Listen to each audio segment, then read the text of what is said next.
নমস্কার ভিউয়ার্স, সবাই কেমন আছো? আজকে আমি ইলিশ মাছ আলু আর কাঁচকলা দিয়ে রান্না করব।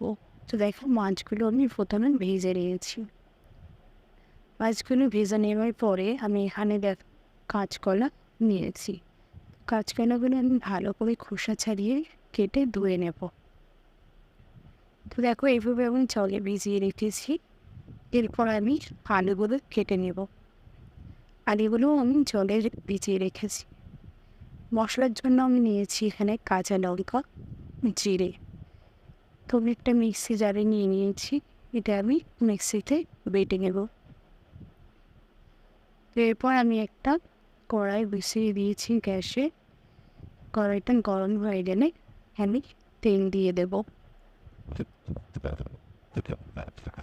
তো দেখ, কড়াইটা গরম হয়ে গেছে। তো এরপর আমি সর্ষের তেল দিয়ে দিচ্ছি।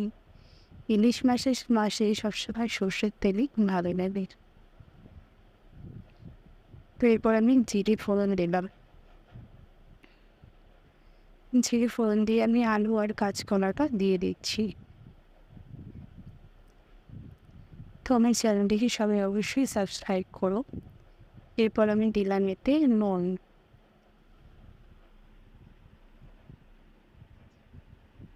নুন দিয়ে ভালো করে নাড়াচাড়া করে নিচ্ছি। তারপরে আমি দিয়ে দিচ্ছি হলুদ।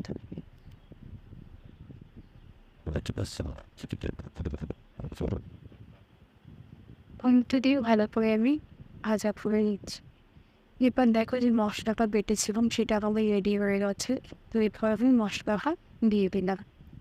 মশলাটা দিয়ে ভালো করে আমি কষিয়ে নেব সবজিটা। ভালো করে নাড়াচাড়া করে আমি ভাজা করে নিচ্ছি মশলাটা। তো ইলিশ মাছ কাঁচকলা দিয়ে ভালো লাগে, বেগুন দিয়ে ভালো লাগে, সর্ষে ইলিশ তো ভালোই লাগে। তো এটা আমার ফার্স্ট রেসিপি ইলিশের। দেখো কেমন হচ্ছে।